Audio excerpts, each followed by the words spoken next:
Stallion, I'm going to let you go first here, man. You are the one that, when we were having this conversation about building out the family boardroom, having this accelerator in our lives, you really got so excited about this. So I want to ask you first, talk a little bit about the frequency and cadence in which you're employing this in your life.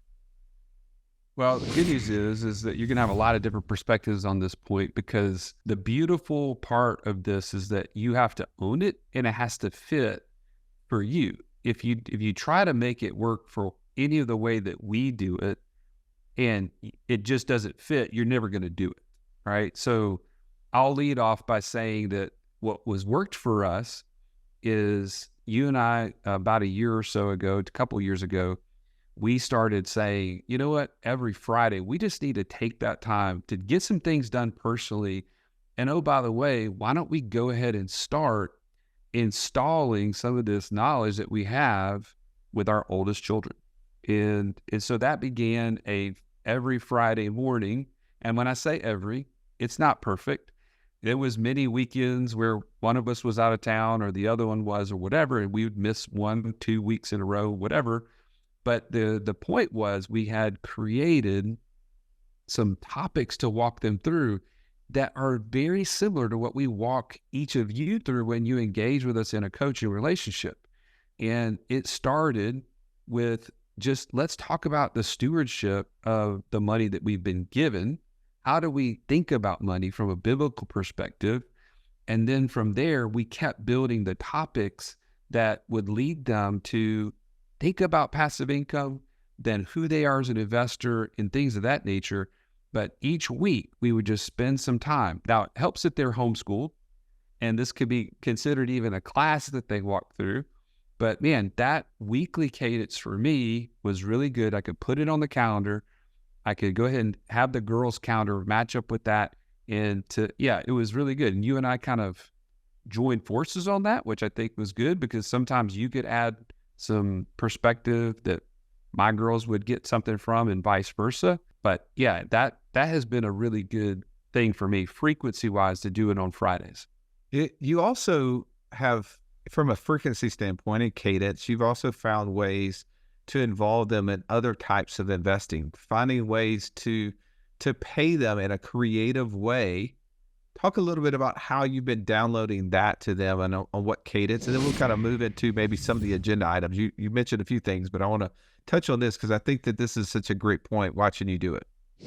Wow. So one of the things, I think we've even mentioned this on the podcast before, is that, man, you want to create a good tax strategy by paying your children for things to do for your business. And sometimes it was kind of difficult to come up with like a consistent thing that they could do every single week or every single month. And so what really we've been developing and starting to implement over the last several months here is a list of tasks that have a dollar amount associated with it. And for that, actually I'm excited to share the Gravy Stack app with everybody at some point that will show you that there's actual gigs. He calls them gigs in the app that will allow your kids to know what the dollar amounts are for those things, to go and, create those things, do those things, add the value associated with those gigs, and then get paid for adding the value. Well, for us, there's some things that like you and I were having some trouble doing. And one of those for me was doing a weekly kind of tracking of all of our tax strategy things. Well, I said, hey, let me teach the girls one time how to do this, and then they can do them. And for each week, I'll pay them $25 for making sure that that's done. And you know what? It's been like clockwork. They've gone in there, they've done it, and they're tracking on their own little grid every single week. It's almost like a paycheck type stub that they say, hey, I did this on Monday, I did this on Tuesday, I did this on Thursday.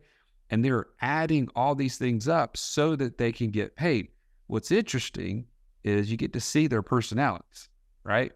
One of them's asking me for the big projects because they want to make the most money that they can, and they're like really driven. The other one is kind of more reserved. They just want to kind of plod along, just got to do one or two things really well and consistently. and keep doing those over and over again. And they're just like kind of dipping their toe into some of the other little, events or things, tasks that are on there. So it's been great. And it's helping me to put a value amount to what they're doing. And so I feel like we can validate, why we're paying our kids, what we're paying them. And they're also getting to see the efforts turn into dollars. I'm going to put you on the spot. I want you to go dig this up really quickly. I'll buy some time for you, but I would love for you to show and tell for those who are watching this on YouTube and are live. I would love them to see that latest project that your oldest daughter did, because I think it's so cool. You can like block out the name of the group that she was evaluating, so that way we're not, violating any potential investment laws there. I don't know if we would be or not, but just so that we keep that part solid. But for those of you that are trying to figure out why this is important, Joey said something I'm going to correct just small, is the benefit of all of this has more to do with finding a way to teach our kids how to earn money while using a skill set. The added benefit is the tax side of it, right? Like we know that our businesses has a potential to pay our kids, and up to a certain dollar figure, they don't have to report that as income, but we can deduct it, right? Huge tax benefit. But the added benefit is what she's learning and how she's able to learn it. So Joey, whenever you want to hit share, I'd love for you to share what that looks like, because I think this is just a great example of what one of your children could be doing and how they're making money. Yeah. So this is just an example of a deal evaluation checklist that just walks you through, okay, what are my questions in general about this asset type, about the tax strategy? Does this investment align with my investor DNA? The asset type, the market, how are the market trends aligned with the investment? These are some questions that she had to go and do. She went to the sponsor and she said, how long have they been operating? Are they personally invested? Are there multiple general partners involved? The list goes on, but she took it and actually emailed the sponsors and decided that there was some questions she couldn't find on the website or otherwise. It had to go directly to them. And she just sends me an email. Hey, Dad, does this look like what you would want me to ask them? I'm like, absolutely. This is perfect. And then she did some just basic searches about them on Google, like not necessarily true background searches where, they had a legit check, but looking for things like fraud, looking like bankruptcy, Ponzi scheme, felony, any of those type of words associated with their name. And if that was present, those are a red flag. We need to kind of reevaluate. So, man, it was awesome to see how much work she put into it, number one.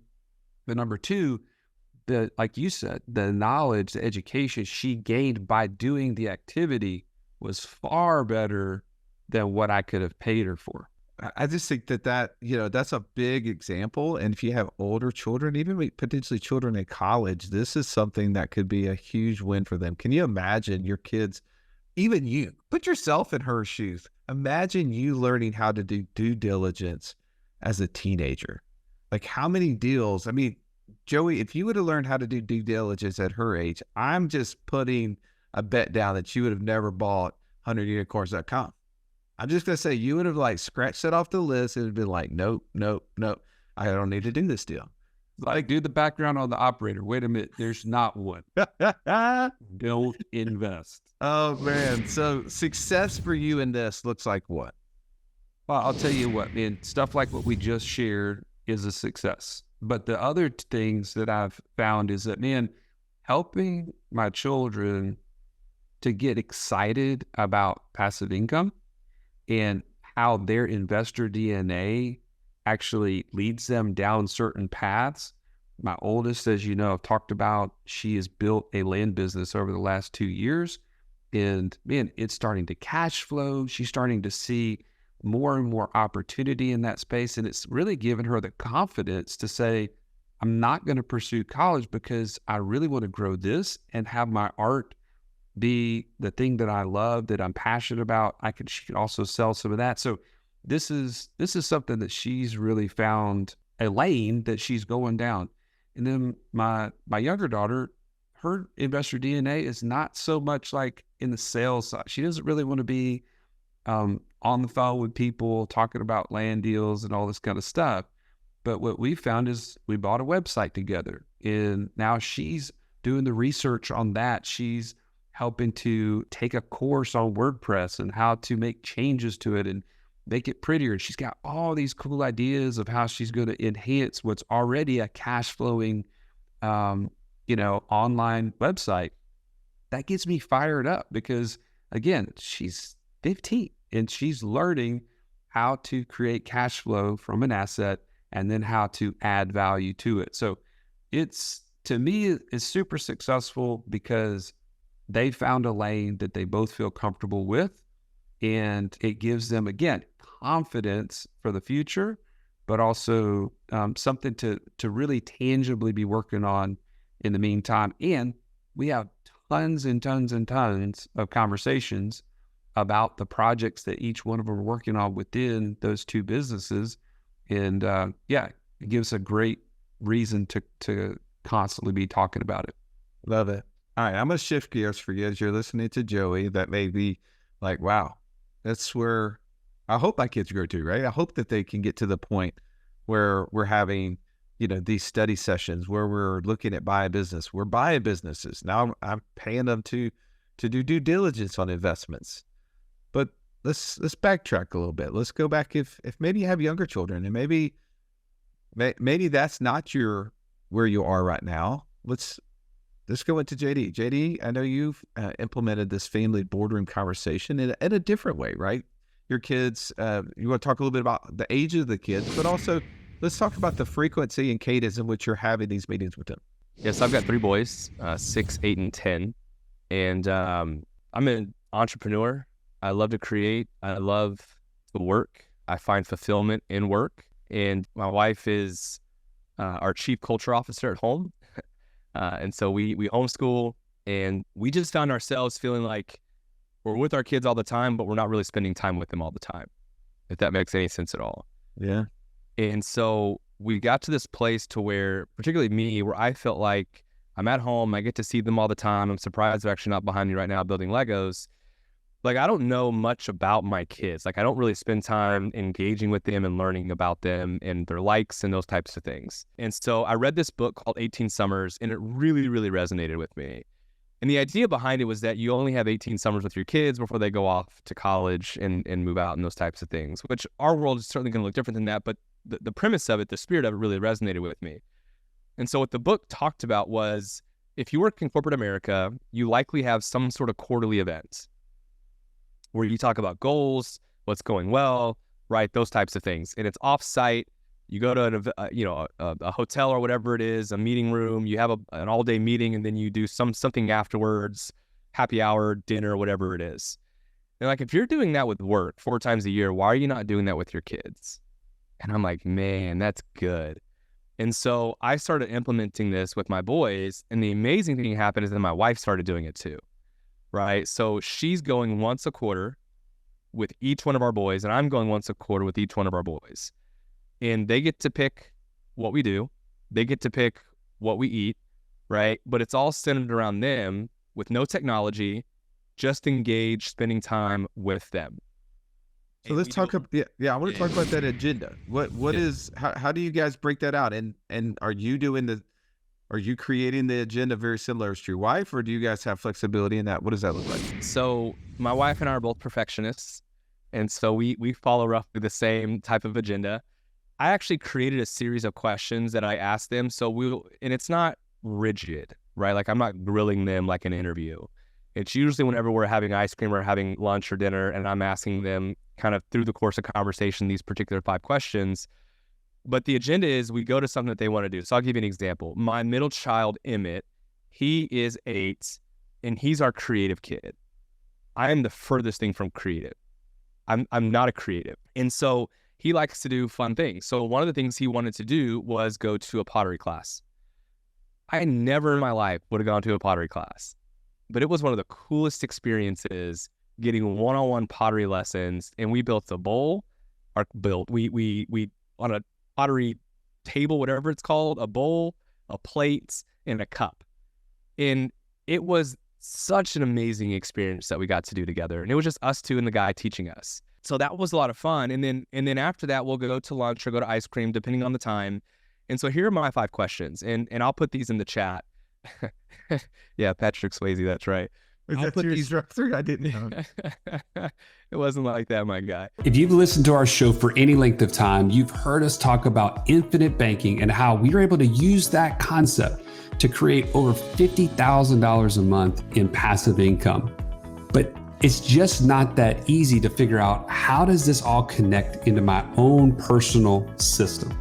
Stallion, that's why we created the passive income operating system, bro. It shows you how to turn active income into passive income. It makes all the steps come together. If you would like to get access to it as a podcast listener, we've never given this away in public before, go to what'swhatwallstreet.com/PIOS. There was nothing worse than walking into class when you're in school and the teacher saying, pop quiz day. Why? Because you were unprepared. Are you unprepared though for financial freedom? Don't be. Find out how close you are by taking our 30-second quiz at wealthwithoutwallstreet.com/quiz. So here are my 5 questions. And again, I'll put these in the chat for those of y'all that are here on the call with us today.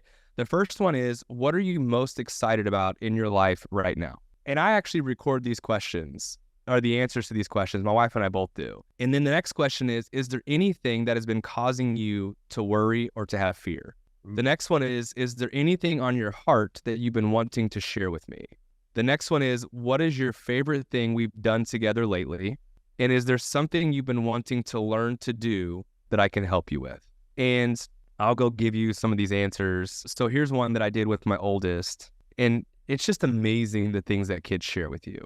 So my oldest, Noah, I said, what are you most excited about in your life right now? He said, the future and everything that comes with it. And I'm like, what? That's like, you just don't know what kids are going to say, right? And when you give them a chance to open up and be honest about what's going on in their life or what they're thinking about, like, you'd be so shocked at the things that they tell you. And I said, is there anything that's been causing you worry or fear? And he said, no, which was such a relief, right? As a dad, you're like, man, what are you going to say? And he said, no. And I said, is there anything on your heart you've been wanting to share with me? And he said that you've been a great father to me. And then I said, what's your favorite thing that we've done together lately? And he said what we were doing that day, which was going to Boulder Adventure. And then I said, is there something you've been wanting to learn to do that I can help you with? And he said, how to invest like you do. Yeah. And then I said, is there anything that I can be praying over you, or how can I be praying for you? And he said that I would become an honorable, godly man. And it just warmed my heart to have a raw, vulnerable conversation with my kid. And for him to say some of these things, like, I love these quarterly events with my boys. That's powerful. That is so good. I mean, like, those 5 questions. I mean, that's the part as a dad, mom. Sometimes we have these one-on-one conversations with our kids. They're like, okay, what am I going to ask them? What am I going to talk to them about? How am I going to make this where it doesn't feel like an interrogation? It doesn't feel like mom or dad's like grilling me on things. It's really just opening up their heart to have just a free chance to share. So I love that, bro. So good. And you may have already said this, but we said, what does success look like for you in this? How do you see this continuing to grow? Share a little bit around that, if you would. Yeah, so we're not perfect. So, like, we missed the last quarter of last year. We just didn't have time.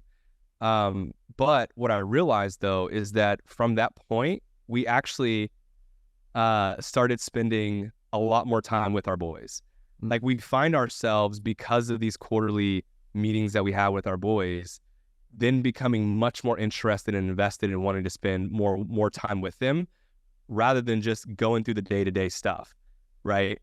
And we have found that they are so much more honest with us about things that maybe they wouldn't have ordinarily been honest with us about. So let me give you an example. If something happens where, one of our boys gets upset and does something he shouldn't do, what we have found is that now they have the courage and confidence to then come up to us after the fact and apologize and ask for forgiveness for what they did that was wrong, right? And I think a lot of that is just because the trust that they have in us, that we're not going to react, right, to what happened, because we love them more than that mistake. And that's something that my wife has started communicating a lot with our boys, which is so amazing, is I love you more than your mistake. Like, I love you more than what just happened. And so it has been amazing for our relationship with our boys. Man, that is so good. There's so many nuggets there as parents. We so want this. And maybe our kids are out of the house at this point. Maybe this is a conversation we're going to have with our grandkids, and we're going to be able to take and have this maybe impact in their lives if maybe our kids have already gone. Don't know where you are, but this is so good. So I'm going to bring you back. So this is a different way that I've been doing this family boardroom. Is a couple of years ago, I started having breakfast with one of my kids every single Wednesday morning. So you talk about how do you set a cadence? How do you set a reminder? I think you said, JD, like we look at our calendars and we know that our businesses, the corporations we work for, they have these quarterly meetings. Well, you look at our calendars, right? There's always appointments. And I think the easiest way for us to have success in what we're doing, if we really want to do it, is we set an appointment and we don't miss that appointment.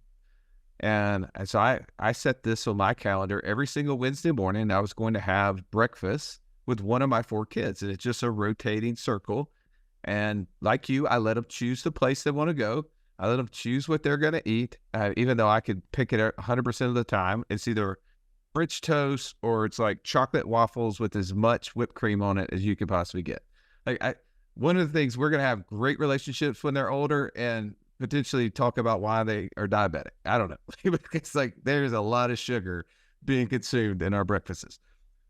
But one of the things that I love about these times is that it is that chance to go deeper and ask one-on-one questions. I need to take a tip from you though, because I don't have a set question list that I go to. I tend to just kind of wing it. Shocker. But in that time, what I found is that I realized that my oldest daughter, who's now 18, as much as I wanted her to be an entrepreneur, she was not going to do it. She didn't want that. That was not the path. And so I spent a lot of time building a relationship with her to try to figure out how could I help speak into the things that she was doing. And so along the way, I was saying, that question, I love what you said. What are you most excited about, right? What is the thing that lights you up? What is the thing that you're interested in? Much better question than what do you want to be when you grow up? Because nobody knows that, especially at that age. I mean, I changed majors 5 times in college. Nobody knows what they want to be when they grow up. Most of us don't know. So, but asking them, what are they excited about? What excites you is a great question. And I was sharing that with her, and she said, well, I really love serving. I really love working with kids. And she gave lots of examples of what was in her life. And I was like, all right, well, cool. If you're going to go to college, and she got a full scholarship, both athletic and academic scholarship, paying for everything. She's like, and Dad, that was what I wanted. I didn't want to have you guys to pay for anything, and I didn't want to have to pay for anything. I was like, well, if you're going to go to college, well, how about this? Is there a potential opportunity where you could learn business, finance, and some of these tools and be able to serve people, like maybe other teenagers, other people that come to our live events who would want to know how to be a better student of money and learn how to build passive income streams, learn some of the things that you've learned. She's gone through the short-term rental course with me. She's gone through the touring course with me. She's gone through the buying websites online course with me. She has learned a ton of stuff. And I was like, I mean, in each one of those lessons, you are gaining little pieces of business knowledge and marketing tips that maybe you didn't realize, but over time you will go, oh yeah, I know how that works, or I've heard about that. It gives you such a leg up, right? For those who are going and just learning in a book, well, you've got to see it and experience it. It's like, would you want to use that service-based mentality and the willingness and interest to work with kids, maybe in this element, maybe you could help me build a business around that. And she was like, oh, I never thought about that way. So I took that one meeting that over a period of 2 or 3 years, that initially I was just trying to figure out how do I crack this, this egg here? How do I get to the point where, I can maybe start to scratch that entrepreneurial itch? And what I realized, maybe through our conversation, Joey, you and I had recently with Scott Donnell, is that maybe she was not an entrepreneur, but she could be entrepreneurial. And that's what I figured out by going through this process and having those conversations. And success is definitely measured differently, right?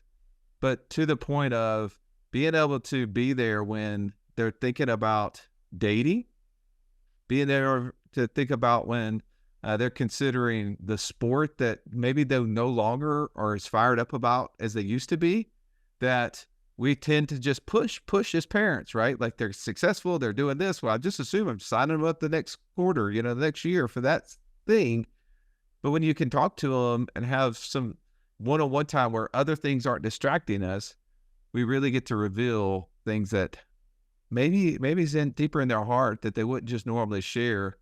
I found that super valuable, and these family boardrooms are so huge for what's to come. All right, Jamie, I leave the best for last here, man. You have 2 girls, as you mentioned. Talk a little bit about some of those conversations that you guys are having, maybe the frequency, cadence, and how does your situation look different? Yeah, I mean, again, my girls are 6.5. The half is super important for anyone that has little kids. You know that how important that is, going on 7, right?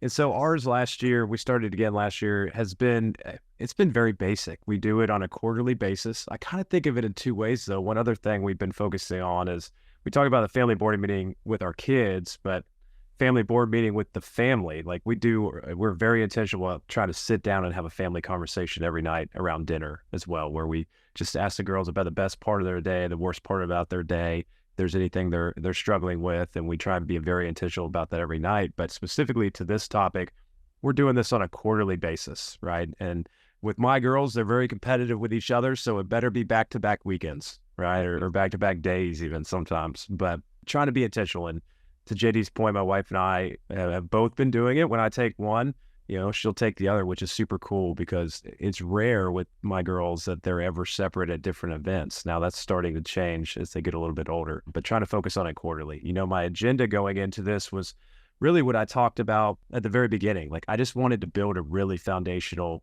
relationship of trust and love with my girls.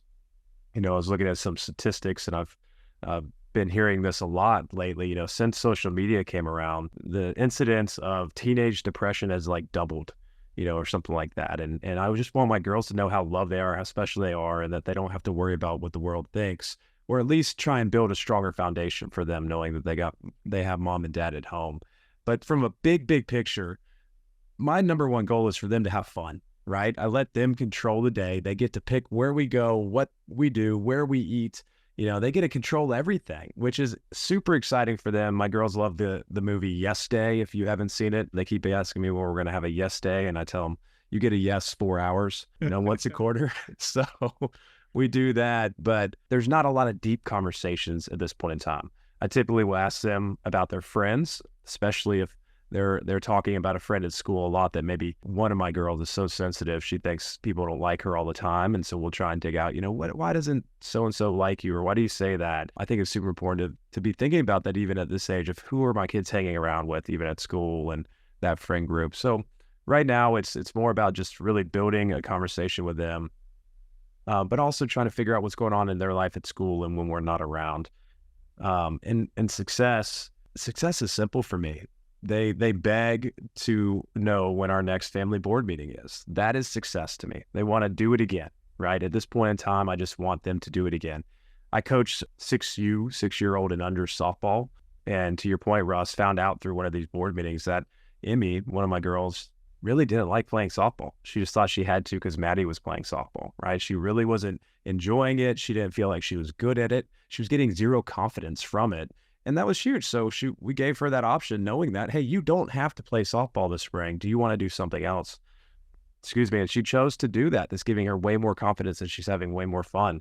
So to me, that's success, right? Again, to that trust of her to feel comfortable and say, hey, I really don't want to play softball. Dad, I know you love doing it and coaching it, but I'm not really having fun doing it, to come in and say that. So right now for me, success is just ask me when the next one is. That means you're having a good time and that means we're bonding.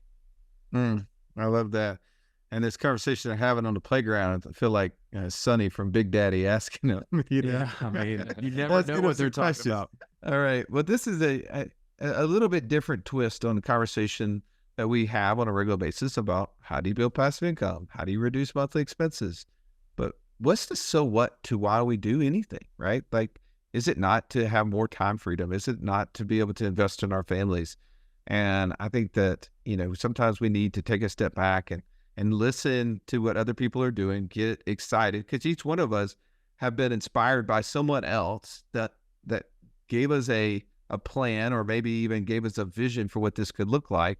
And so that's our goal today. Not perfect. We're not sharing this because we think that we've got it figured out. Actually, I listened to some of the things you guys said. I'm taking your 6 questions there, JD, and I'm going to start asking those questions as a part of my thing.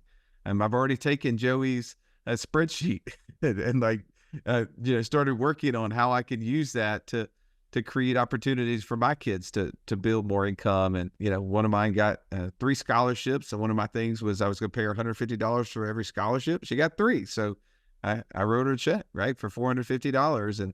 And that's a really cool way that they can see themselves doing stuff. Hope you found value in this. Hopefully there's something in here that you're like, man, this would be good for a friend of mine to hear. Share that with them. We'd love to always bring new people into the show and talk about ways that we can become financially free, do life on our own terms. Have an amazing day. This has been the Wealth Without Wall Street podcast. Don't forget to subscribe to the show to break free of the Wall Street mindset and begin building wealth on your own terms in places you understand so that your wealth will never run dry. See you next episode.